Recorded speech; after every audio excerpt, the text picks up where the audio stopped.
The crowd's jeers echoed through the dusty streets of Silverwood as Olivia Barrington clutched her shawl tighter around her shoulders, fighting back the tears that threatened to fall. It was 1875, and in this frontier town nestled at the edge of Wyoming territory, a woman's reputation was everything a fragile thing that could shatter with a single word. And Olivia's words, her damning honesty about the town's beloved mayor embezzling funds meant for the new schoolhouse, had just cost her everything. "Get out, you lying harlot," shouted Mrs. Pemberton, hurling a rotten apple that splattered at Olivia's feet. "We don't want your kind here." Olivia flinched but kept walking, her spine straight despite the weight of the traveling bag slung over her shoulder. 22 years old, educated in Boston, and now branded a troublemaker all because she'd found the discrepancies in the town ledger, and, as the mayor's assistant, felt duty-bound to report them. "I only spoke the truth," she whispered to herself, the words a cold comfort as the town marshal escorted her to the edge of Silverwood. "Best you keep moving, Miss Barrington," Marshal Harris said, not unkindly. "At least until this all dies down. Mayor Preston's got too many friends here." "Truth don't matter much when folks don't want to hear it," she nodded, squaring her shoulders. "Thank you for the escort, Marshal. There's a stage due through Coyote Flats in 2 days. It's about 15 miles south. Follow the creek. You should make it by nightfall tomorrow if you're careful." With that sparse advice and the clothes on her back, Olivia Barrington began her exile, watching as Silverwood, the place she'd called home for nearly a year, faded into the distance behind her. The May sun beat down mercilessly as she walked, her city boots ill-suited for the rough terrain. By midday, blisters had formed on her heels and her throat felt parched and raw. She rationed the canteen of water the marshal had slipped her, knowing it wouldn't last the journey. As dusk approached, Olivia spotted a small copse of cottonwood trees near the creek, offering some shelter for the night. Her muscles ached as she gathered what kindling she could find, struggling to start a fire with the matches in her bag. When the small flames finally took hold, she sank to the ground, exhaustion overwhelming her as tears finally flowed freely. "What a fine mess you've made, Olivia," she chided herself, wiping her cheeks with the back of her hand. "Father always did say your tongue would get you into trouble." The sound of approaching hoofbeats made her freeze, hastily shoving her handkerchief away. Travelers at this hour could mean trouble for a woman alone. She scanned her surroundings for a weapon, finding only a sturdy branch that might serve as a club if necessary. The rider approached slowly, his silhouette visible against the darkening sky. Olivia's grip tightened on the branch as the horse and rider came into view, a tall man astride a chestnut stallion, his features shadowed beneath a wide-brimmed hat. "Evening, madam," the stranger called, keeping a respectful distance. "Couldn't help but notice your fire. Not the safest place for a lady to camp alone." Olivia raised her chin defiantly. "I'm perfectly capable of taking care of myself, sir." The man chuckled, dismounting with easy grace. As he stepped into the firelight, Olivia was struck by his appearance, tall and broad-shouldered, with sharp features softened by kind eyes the color of whiskey. He couldn't be more than 30, with sun-weathered skin and a strong jawline shadowed with stubble. "Xavier Thornton," he introduced himself, touching the brim of his hat. "Most folks call me Xander. I run cattle about 5 miles west of here." "Olivia Barrington," she replied cautiously, not lowering her makeshift weapon. "Planning to club me with that, Miss Barrington?" He nodded toward the branch with a hint of amusement, if necessary. "Fair enough." He held up his hands in surrender before reaching into his saddlebag. "I've got some jerky and hardtack if you're hungry. Maybe we could share that fire of yours." Her stomach betrayed her with a loud rumble, and Xander's lips quirked into a smile. Reluctantly, Olivia nodded, lowering the branch but keeping it within reach. "You're a long way from anywhere," he observed, settling across from her and offering her a strip of jerky. "Silverwood's the nearest town, and that's a fair trek on foot." Olivia hesitated before taking the offered food. "I'm heading to Coyote Flats. I understand there's a stage there in 2 days. Xander studied her, taking in her city clothes and the small traveling bag, running from something. Or someone, neither, she answered sharply. I simply found myself unwelcome in Silverwood. That's so. He leaned back, stretching his long legs toward the fire. Silverwood's a tight community, not easy to get on their bad side unless you've done something mighty interesting. Olivia chewed slowly, debating how much to reveal. This stranger had shown her kindness, but experience had taught her that men could turn quickly when their opinions were challenged. I spoke the truth when I should have remained silent, she finally said. Apparently, honesty isn't appreciated when it involves respected members of the community. Understanding dawned in Xander's eyes. Ah, you'd be the schoolmarm who accused Mayor Preston of theft, then. Olivia stiffened. Word travels fast. It's cattle country, Miss Barrington. Not much excitement beyond rustlers and the occasional bar fight. A pretty lady calling out the mayor, that's prime gossip for weeks. I was his assistant, not the schoolmarm, she corrected, and I didn't accuse him of anything. I simply brought the discrepancies in the town accounts to the council's attention. Xander whistled low. And they ran you out for that. The mayor claimed I fabricated the evidence because he rejected my romantic advances. Olivia's cheeks burned with remembered humiliation. A preposterous lie, but one the town was eager to believe. It seems a woman's word counts for little against a man of position.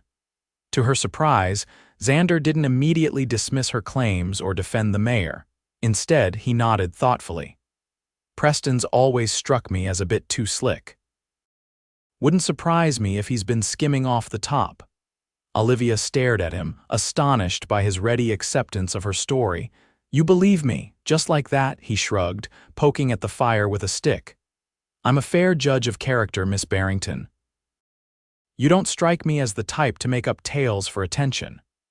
Thank you, she said softly, the simple acknowledgement easing some of the burden she'd carried since leaving Silverwood. They lapsed into comfortable silence, sharing the simple meal as night fully descended around them. Olivia found herself relaxing despite the circumstances, the rancher's presence oddly reassuring. So what's your plan once you reach Coyote Flats? Xander finally asked. Olivia sighed. Take the stage to Cheyenne, I suppose, find work if I can. My references from Silverwood will be useless now. Cheyenne's rough country for a lady alone. I have little choice, she replied, an edge of frustration in her voice. Unless you're suggesting I crawl back to Silverwood and apologize for telling the truth, Xander grinned, the expression transforming his serious face. Wouldn't dream of it. But I might have another option if you're interested in hearing it. Olivia eyed him warily. I'm listening. I've got a ranch house that needs running, he said matter-of-factly. Cook left 2 months back and the place is falling to pieces. I need someone with a head for figures and organization. You're offering me a position as your housekeeper. More like ranch manager, he clarified. I can handle the cattle and the men, but the books are a mess and we're living like savages. Pays better than whatever you'd find in Cheyenne, and you'd have your own quarters in the main house. Olivia narrowed her eyes. And you're making this offer to a complete stranger, a woman you just met by a creekside. Like I said, I'm a good judge of character. He met her gaze steadily. And frankly, Miss Barrington, anyone who'd risk everything to stand up to a corrupt official is exactly the kind of person I'd want managing my affairs. The offer was tempting, almost too tempting. How do I know I can trust you, Mr. Thornton? You don't, he admitted candidly. But I've got 6 ranch hands who can vouch for me in town, and the sheriff's a friend. You're welcome to ask around Coyote Flats before deciding. Olivia considered her options. The thought of starting over in a strange city with no references and little money was daunting. At least this way she'd have time to plan her next move. I'll consider it, she said finally, but I make no promises. Xander nodded, seemingly satisfied. Fair enough. I'll escort you to Coyote Flats tomorrow. You can stay at the boarding house, ask your questions, and let me know your decision. As they settled in for the night, Xander offering her his bedroll while he kept watch, Olivia found herself studying the rancher when he thought she wasn't looking. There was something refreshing about his straightforward manner, no artifice, no hidden agenda she could detect. In a world that had just shown her its ugliest side, Xavier Thornton seemed almost too good to be true. Morning came with the cheerful chirping of birds and the soft rustle of Xander tending the fire. Olivia woke to the smell of coffee brewing in a small pot he must have produced from his saddlebags. "Hope you don't mind it strong," he said, offering her a tin cup of the steaming liquid. "Only way to brew it out on the range." She accepted gratefully, wrapping her fingers around the warm metal. "Thank you for everything."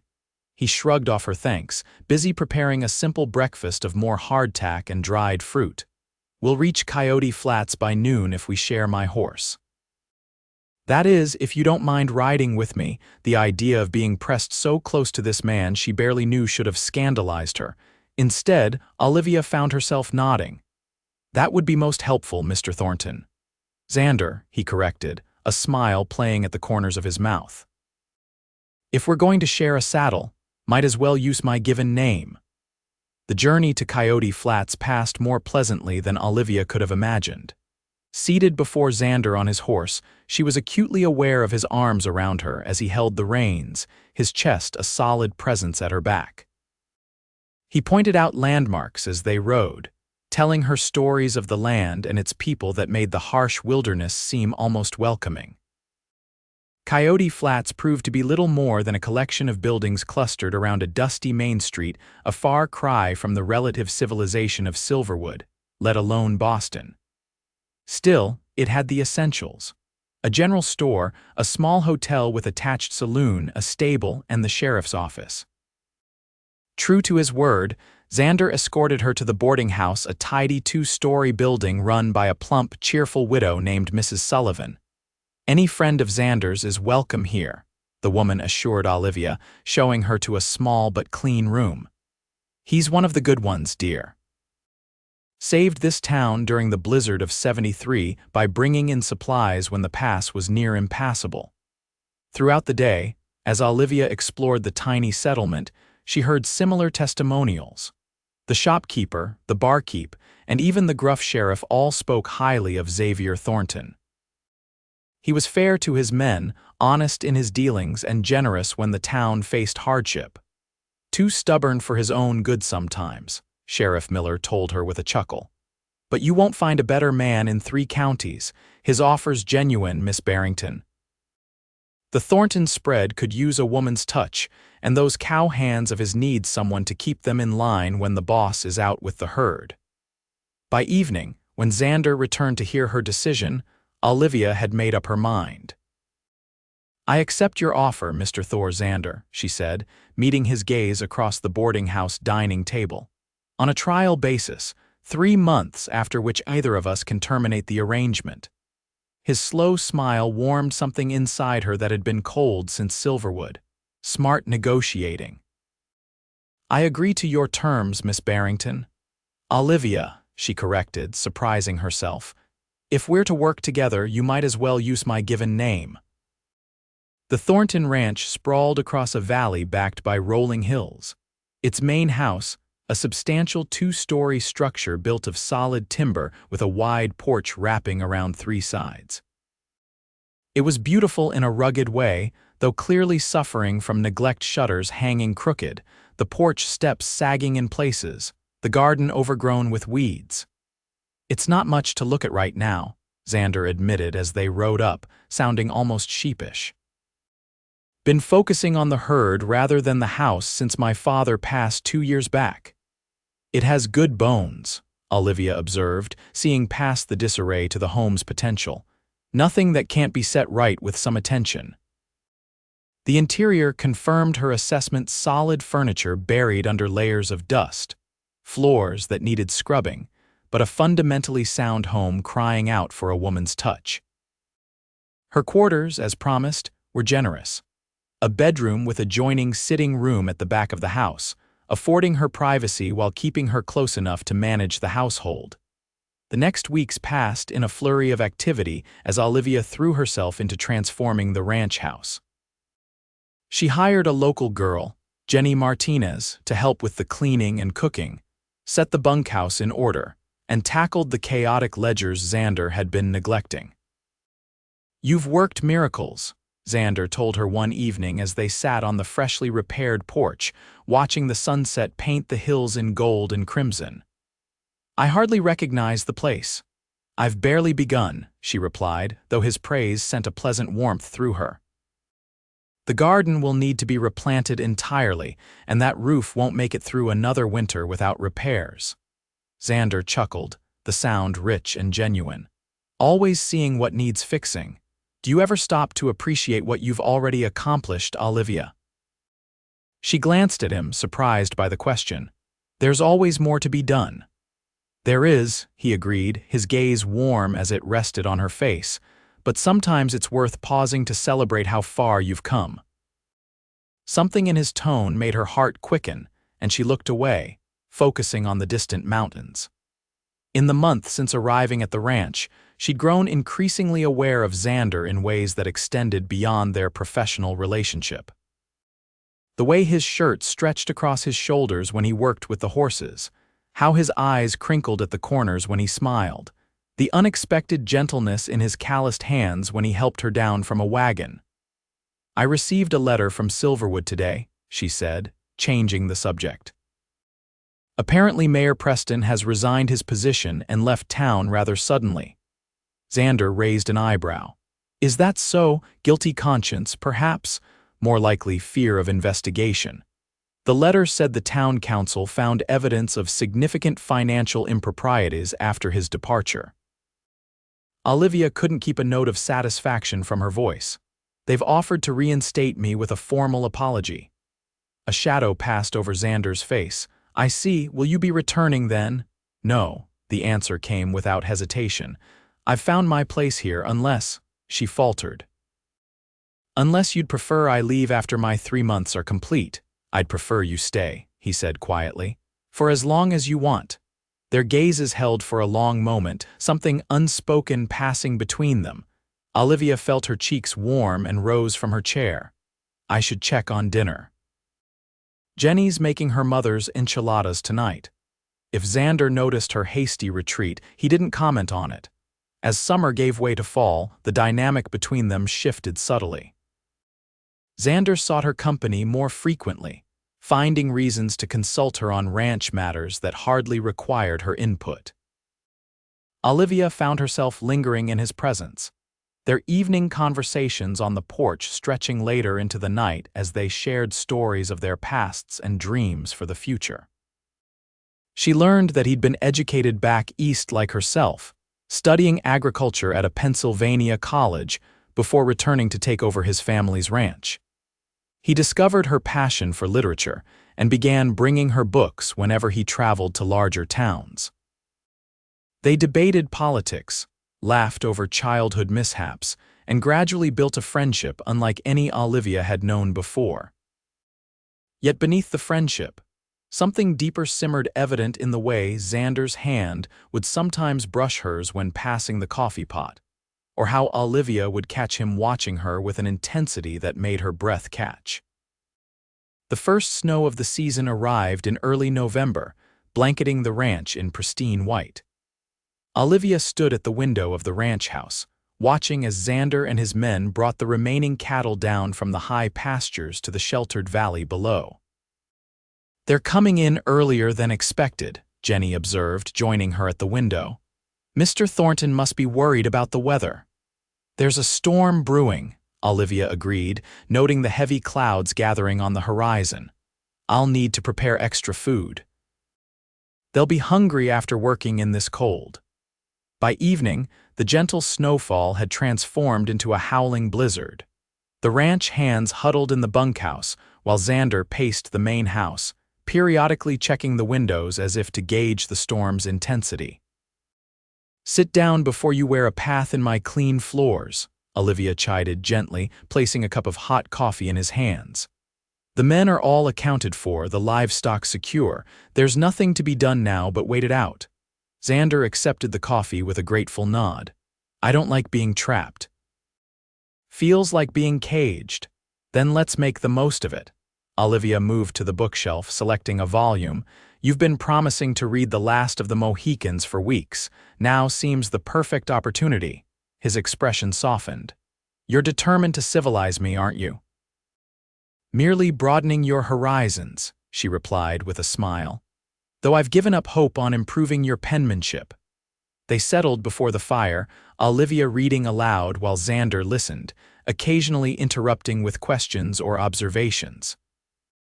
The storm raged outside, but within the walls of the ranch house, a different kind of tempest was brewing, one of unspoken feelings and growing desires. When Olivia's voice finally grew hoarse, she closed the book, marking their place. We'll continue tomorrow.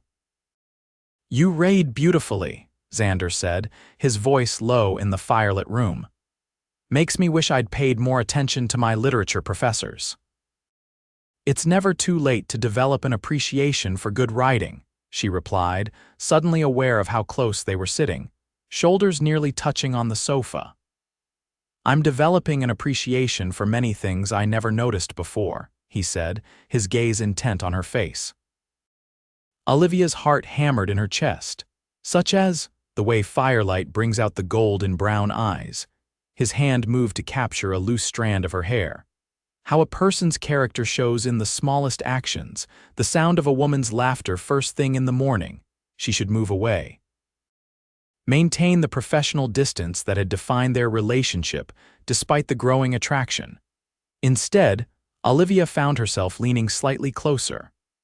Xander, the window shutters banged violently, startling them both as a particularly strong gust of wind rattled the glass. Xander rose quickly, moving to secure them the moment broken. Should check the rest of the house, he said gruffly. Make sure everything's battened down for the night. Olivia nodded, gathering the empty coffee cups with hands that trembled slightly. Of course, I'll see you in the morning. But sleep proved elusive as she lay in her bed, listening to the storm and replaying the almost moment by the fire. What was she doing, allowing herself to develop feelings for her employer? She'd come here to escape one difficult situation, not to create another. And yet, Xavier Thornton was unlike any man she'd known. His respect for her opinions, his quiet support of her decisions, his unwavering belief in her integrity all combined to create a foundation of trust she hadn't expected to find so far from home. Morning brought clarity in more ways than one. The storm had passed, leaving a transformed landscape of gleaming white drifts and ice crystal trees sparkling in the winter sunshine. Olivia rose early, determined to act normally despite the charged moment they'd shared. She found Xander already in the kitchen, attempting to prepare breakfast with limited success.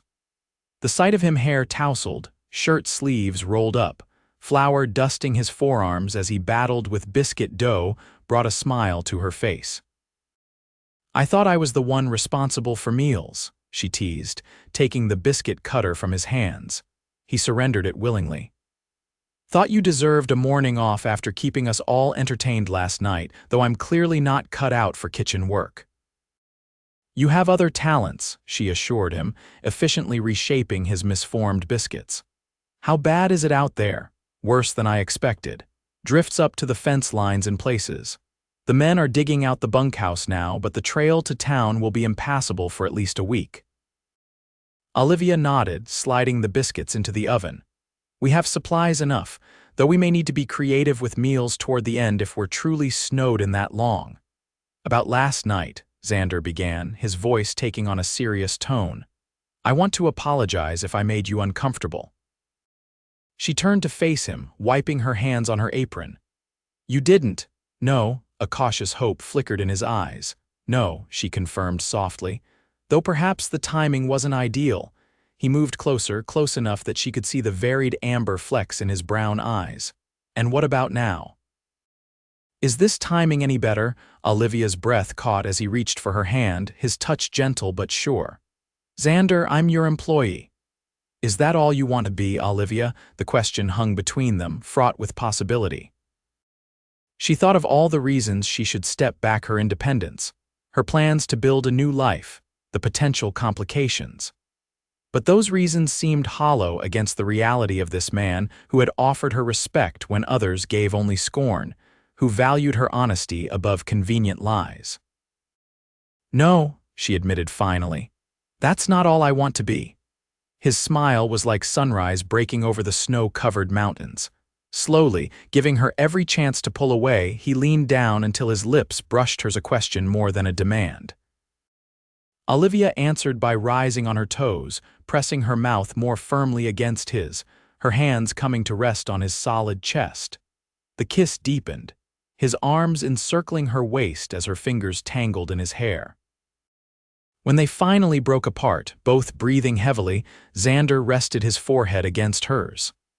"I've been wanting to do that since the day I found you by that creek," he confessed. "Stubborn, proud, beautiful woman that you are." Olivia laughed softly. "I thought you were merely being charitable, offering a position to a woman in distress." "There was nothing charitable about it. I recognized something in you that day, a spirit that matched my own. Your honesty, your refusal to back down even when it cost you everything. I admired that." His hand cradled her cheek. "Still do.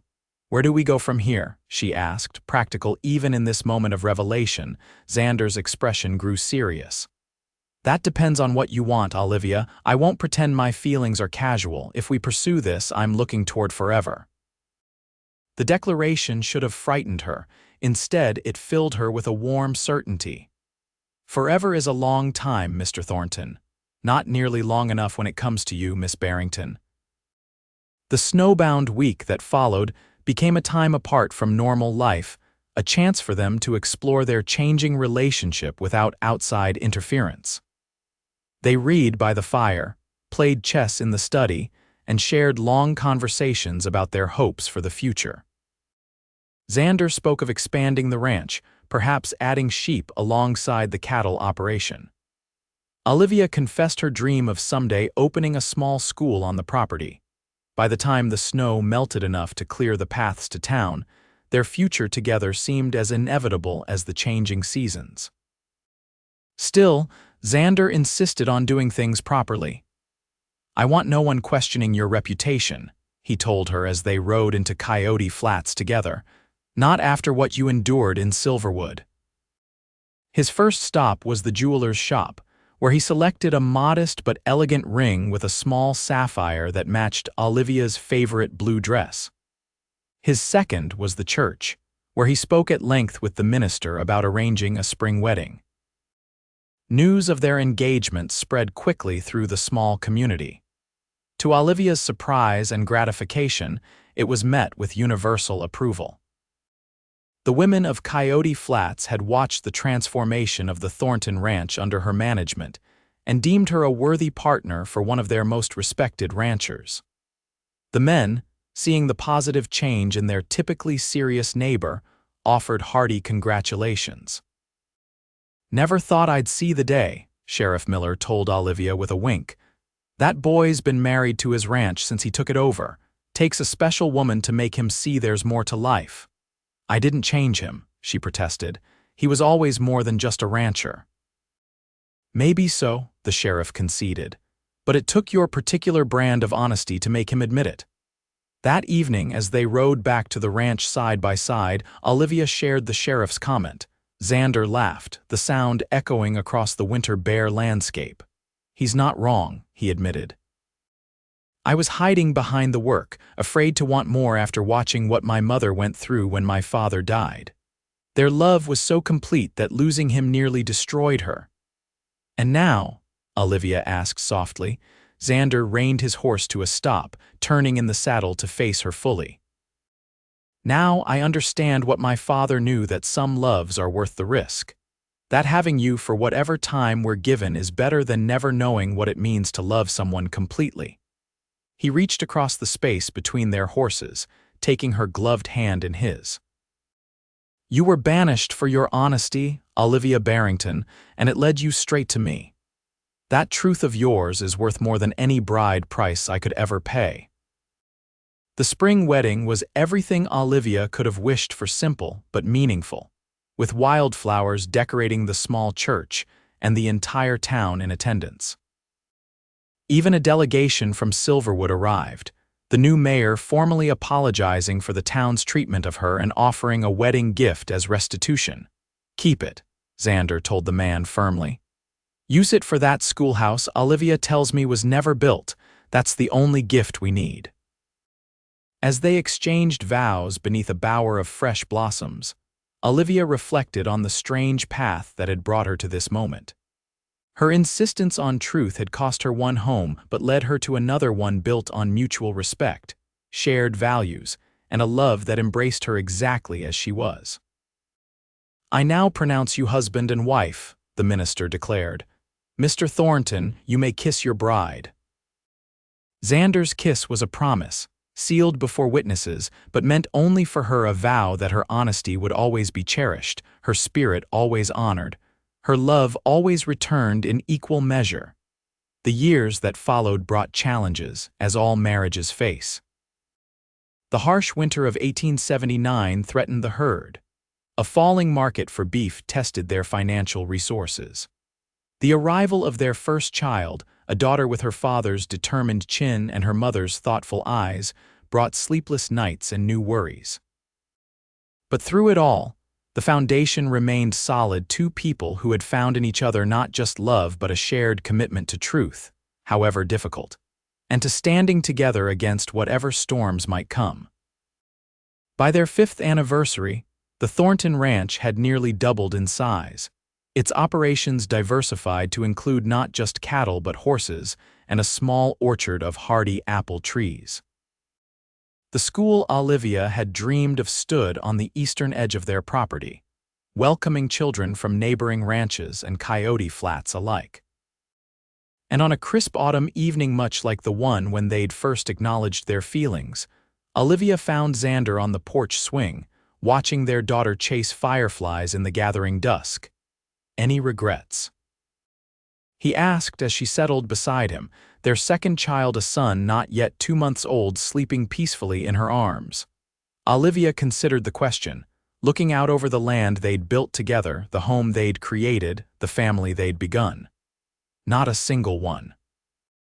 Xander's arm tightened around her shoulders as he pressed a kiss to her temple. "Nor I. Your honesty may have cost you Silverwood, but it gave me the greatest treasure of my life." In the distance, their daughter's laughter rang out, bright and clear as a bell in the gathering twilight, living proof that sometimes the hardest truths lead to the most beautiful beginnings.